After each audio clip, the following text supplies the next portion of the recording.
the Netherlands.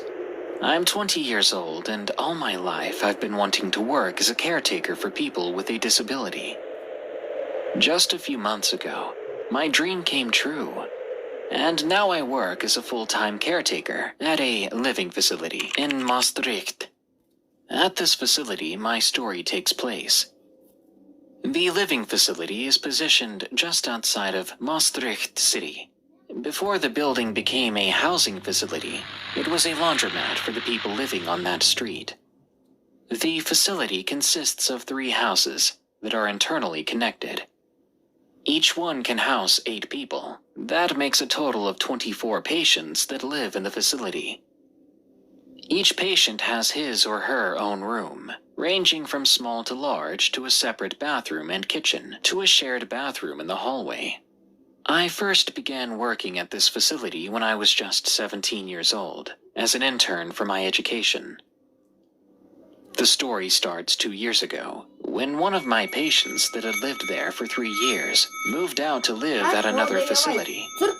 His family claimed that the patient did not feel safe in his room, because he would hear knocking coming from his closet.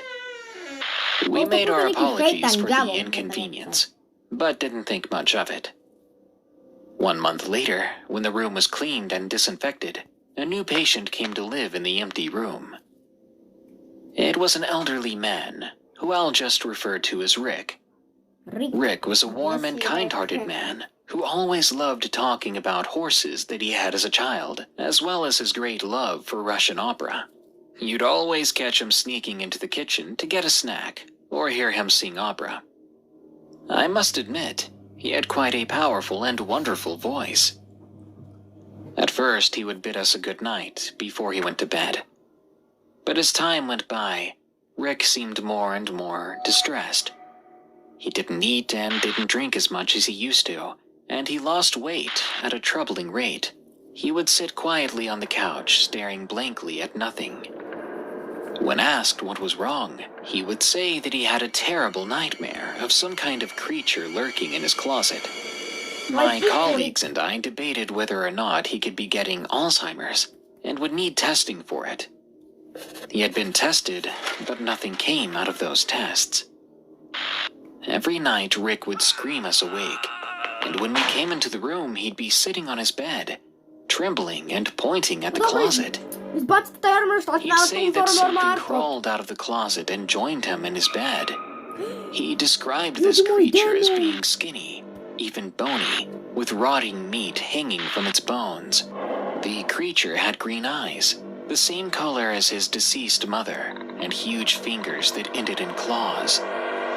The creature's face was that of a human skull, those green eyes being nothing more than small lights, and a mouth that was filled with sharp teeth, like a crocodile. The creature would lie next to him in his bed, wrapping its claws around his body. Rick described so vividly how he could smell the horrible scent of decay as the creature opened his mouth to whisper in his ear, "Get out! This is not your home."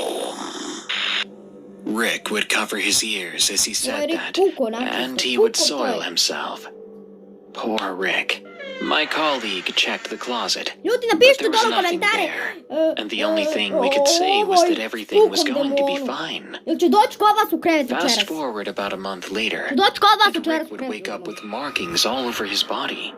Deep scratches that appeared to be claw marks. There were even bite marks that were deeper and more animalistic than any human bite. Rick would not want to go into his room anymore, and he would bring his dinner to his room and place it at the door of his closet. My colleagues would take the food away, much to Rick's horror.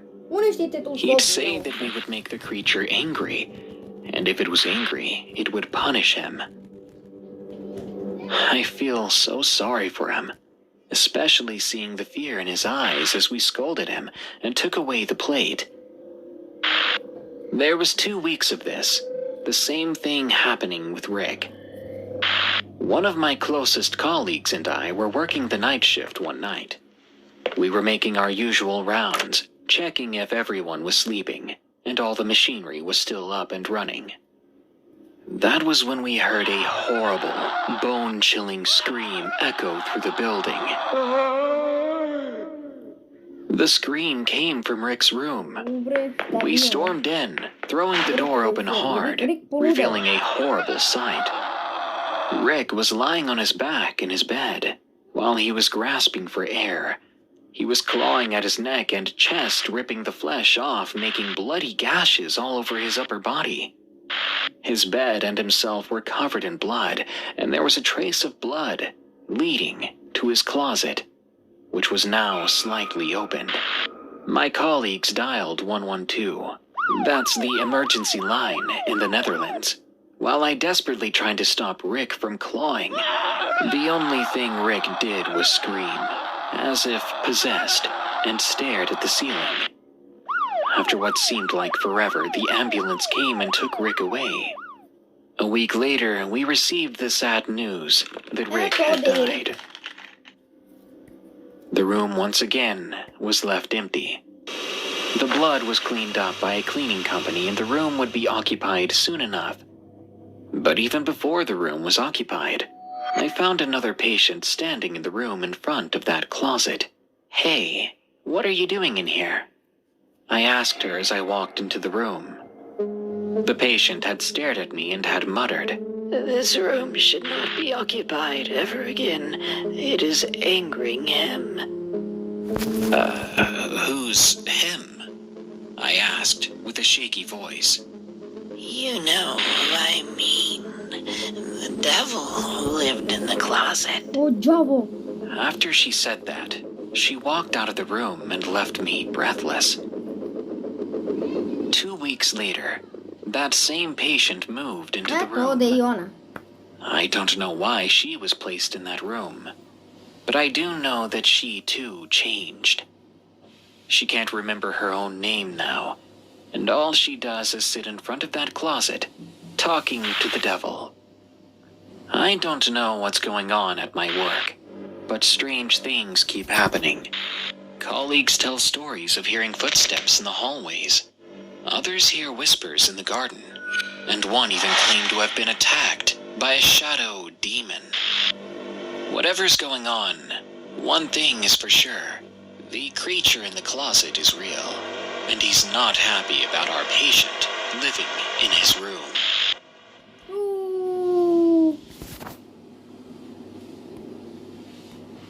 Ljudi moji.